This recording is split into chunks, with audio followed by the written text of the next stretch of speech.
The brand new Visa Cashapp RB team has finally been revealed, but it's not just the name that people have a problem with. The rebrand has taken away any remnants of the team's historical identity within Formula One and has also raised questions over how Red Bull will be using its second team to its advantage before the regulation changes in 2026. Let's discuss why this rebrand is so problematic for the sport, how Formula One has to change for its own good, and if Red Bull could be forced to sell their own second team. When Red Bull entered Formula One back in 2005, a year later they changed the landscape of the grid completely by setting up a sister team in Scuderia Toro Rosso.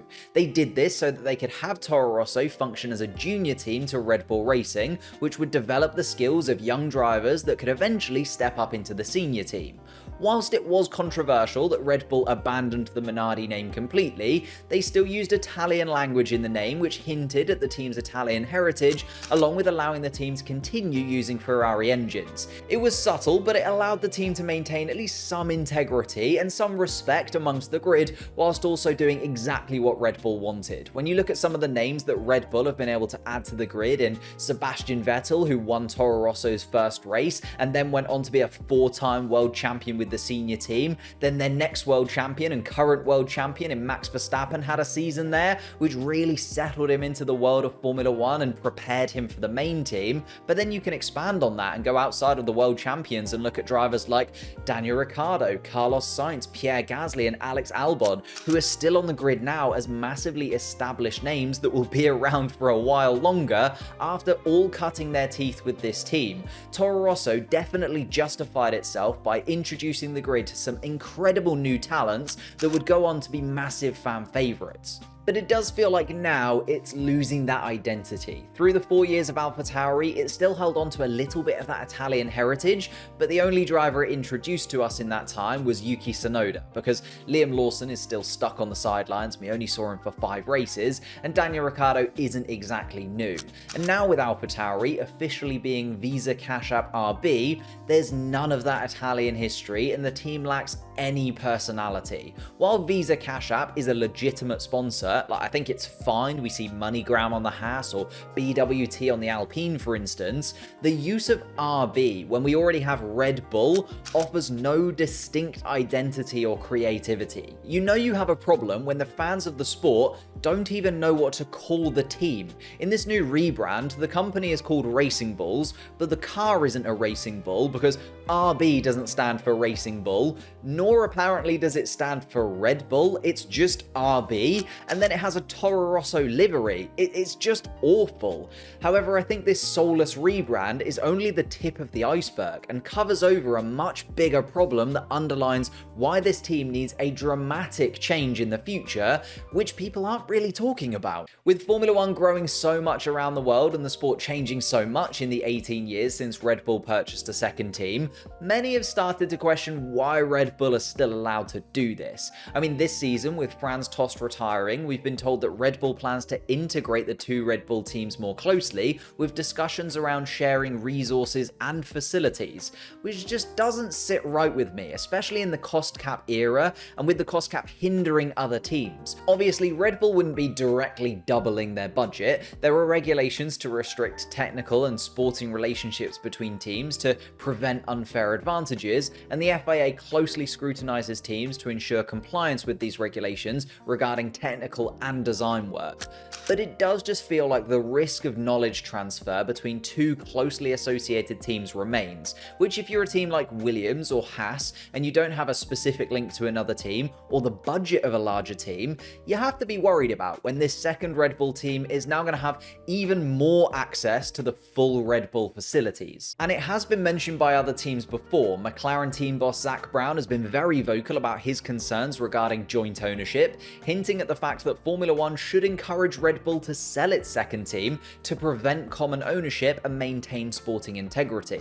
There's a worry, especially with the team improving so much last season towards the end of the year, that they could now, with even further integration with the main team, get into Red Bull's slipstream and shoot up the grid. After finishing 8th in the Constructors last year, they look the most likely to make the jump forwards, costing the team above them points in the races and money off track. And whereas before, although the teams were clearly linked, there was enough separation in their identity and the team's infrastructure that you could see them as separate entities. One was based in the UK, one was based in Italy. But with this most recent rebranding, diluting the team's identity and the moving of facilities out of Italy and closer to the main team, undermining its status as a separate entity, I feel like there's now a huge conflict of interests that Formula One needs to address, especially if suddenly this new RB team is the third or fourth fastest car on the grid at the start of next season, and other teams start kicking up a fuss.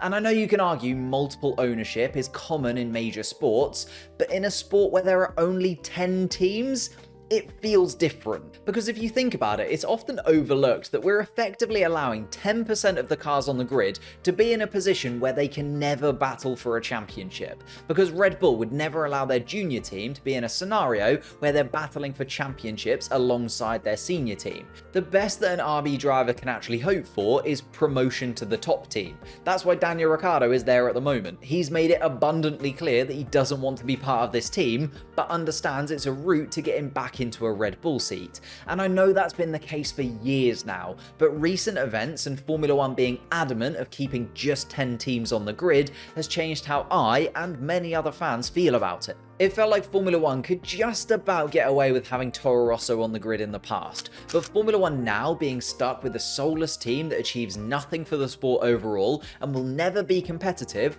whilst Andretti are being rejected a place on the grid, is a horrible look for Formula One, especially when the argument from F1 was that whilst the Andretti name carries some recognition for Formula One fans, our research indicates that F1 would bring value to the Andretti brand rather than the other way round. Well, how much value does a team that is essentially Red Bull 2.0, with no identity of its own, no separation from the main team, and no chance of being competitive, really bring to Formula One? If you're going to reject Andretti and Cadillac, who are two successful global motorsport organizations that have achieved in other series, surely the microscope now needs to be put onto RB, and some questions need to be answered by Formula One. Formula One, though, does have a chance to address the Red Bull ownership of the Visa Cashapp RB team. The current Concord agreement between Formula One's management and the 10 Formula One teams is due to expire at the conclusion of the 2025 season, so the 2026 Concord agreement negotiations provide an opportunity to outlaw joint ownership